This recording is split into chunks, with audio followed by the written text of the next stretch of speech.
Yo, what's up everybody? Welcome back to another deep dive into the world's most pressing issues. Today, we've got a real-life David and Goliath situation brewing in Asia, and it's one for the history books, and trust me, it's about to get spicy. We're talking hotter than your favorite chili sauce. The Philippines, a nation known for its stunning beaches, legendary boxer Manny Pacquiao, and let's be real, some of the best karaoke sessions you'll ever witness, is standing up to China, the economic powerhouse of the world. It's like a small but mighty underdog taking on a giant. And no, they're not throwing punches. Well, not literally. This battle is being fought in the economic arena. The Philippines is proposing a ban on Chinese products. That's right, they're saying enough is enough. Yep, you heard that right. This small nation is taking a stand against one of the biggest economies in the world. They're saying, see you later to those cheap electronics, clothes, and everything in between. Imagine walking into a store and not seeing a single Made in China label. Now you might be thinking, can a country that size really take on China? It's like David squaring off against Goliath all over again. That's a good question, and honestly, nobody really knows. The stakes are high and the outcome is uncertain. But one thing is for sure, this is a bold move and the world is watching. Everyone's eyes are glued to this unfolding drama. This isn't just about economics though. It's about much more than trade and money. It's about sovereignty, national pride, and a whole lot of history. The Philippines has a rich past, and this move is deeply rooted in their desire to assert their independence. So buckle up folks, because we're about to dive deep into this international showdown. We're going to explore every angle of this complex issue. We're going to break down why the Philippines is taking this stand, what led them to this point, and what they hope to achieve. We'll look at what it means for both countries, how it affects their economies, and the potential ripple effects across the globe, and how this could shake up the global order. This isn't just a regional issue, it has the potential to impact international trade and relations on a massive scale. Stay tuned, it's about to get real. We're just getting started and you won't want to miss a single detail of this unfolding story. Let's be real, China's influence has been growing like crazy. Over the past few decades, China has transformed itself from a largely agrarian society into a global powerhouse. This transformation has been nothing short of remarkable, and it's something that has caught the attention of the entire world. They're like that friend who started hitting the gym, and now they're like ripped, and everyone's a little intimidated. You know the type.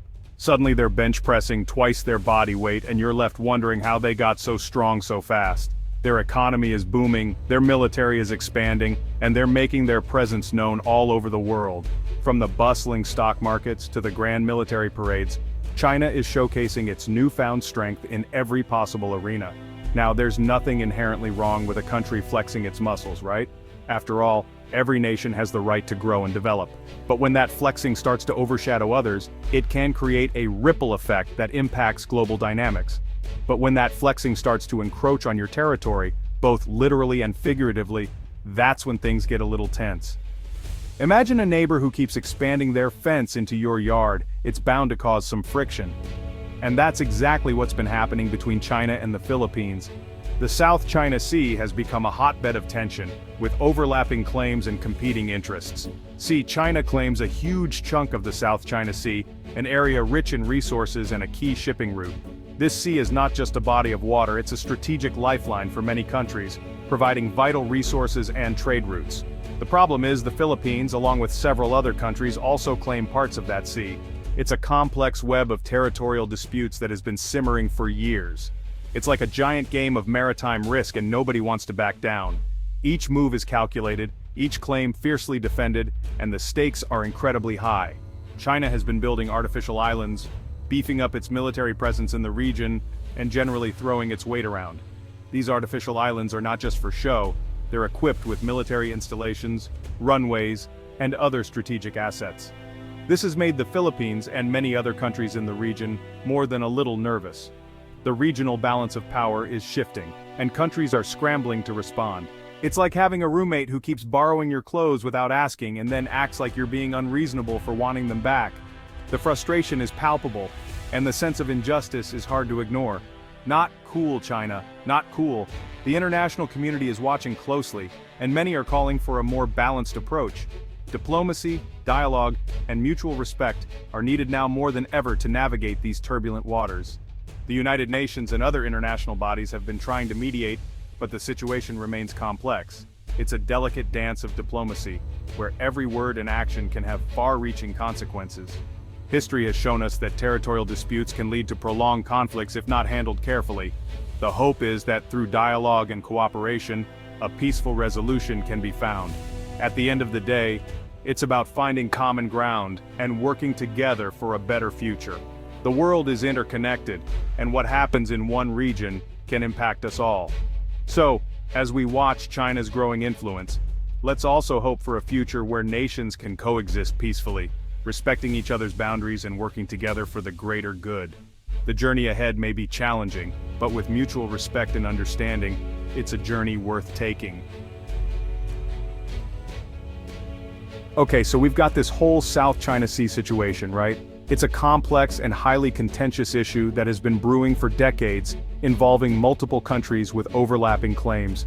The South China Sea is a critical body of water, not just for the countries that border it, but for the entire world. It's a major shipping route, a rich fishing ground, and potentially holds vast reserves of oil and natural gas. So it's no wonder that everyone wants a piece of it. It's like the world's most awkward family reunion, and everyone's fighting over the potato salad. Imagine a family gathering where everyone is eyeing the same dish. But in this case, the dish is incredibly valuable resources and strategic control. The tension is palpable, and the stakes are incredibly high. Each country involved has its own reasons for wanting control, and none of them are willing to back down easily. Except in this case, the potato salad is oil, natural gas, and control over important shipping lanes. The South China Sea is one of the busiest maritime regions in the world, with trillions of dollars worth of trade passing through it each year. Control over these waters means not just economic power, but also significant geopolitical influence. The potential oil and gas reserves add another layer of complexity, making the stakes even higher. China's claim is based on this thing called the 9-dash line, which is basically a line they drew on a map a long time ago that encompasses like 90% of the South China Sea. This line is not recognized by international law, but China insists that it has historical rights to the area. The 9-dash line is a source of major controversy and is at the heart of the territorial disputes in the region. The problem is, nobody really knows where this line came from or why it's shaped like a drunken snake. The origins of the 9-dash line are murky, and its legitimacy is highly questionable.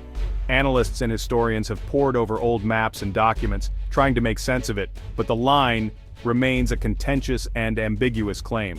This lack of clarity only adds to the confusion and tension in the region. The Philippines, along with other countries like Vietnam, Malaysia, and Brunei, are saying, "Hold up, that's our potato salad too." These countries have their own claims to parts of the South China Sea, based on historical usage and international law. They argue that China's 9-dash line is an overreach, and that their own claims are just as valid, if not more so. The overlapping claims create a complex web of disputes that are difficult to untangle. They've got their own historical claims and international law on their side. The United Nations Convention on the Law of the Sea, UNCLOS, is often cited in these disputes as it provides a legal framework for maritime boundaries. According to UNCLOS, countries have rights to resources within their exclusive economic zones, EEZs, which extend 200 nautical miles from their coastlines. Many of the claims in the South China Sea are based on these principles, but the overlapping EEZs create a complicated situation. But China, being China, is like, nah, we saw it first, finders keepers. China has been very assertive in its claims, building artificial islands and militarizing them to strengthen its position. This aggressive approach has raised concerns among other countries and has led to increased tensions in the region. China's stance is that it has historical rights to the area and it is not willing to compromise on its claims. This has led to a whole bunch of standoffs, diplomatic spats, and even some scary encounters at sea. There have been numerous incidents involving naval and coast guard vessels from different countries, sometimes resulting in dangerous confrontations. These standoffs are not just about territorial claims, but also about demonstrating power and resolve. The risk of escalation is always present, and the situation remains highly volatile. It's like a real-life episode of Deadliest Catch, but instead of crabs, they're fighting over territory and national pride. The South China Sea disputes are a complex mix of historical claims, legal arguments, and strategic interests. The countries involved are not just fighting for resources but also for their national sovereignty and regional influence.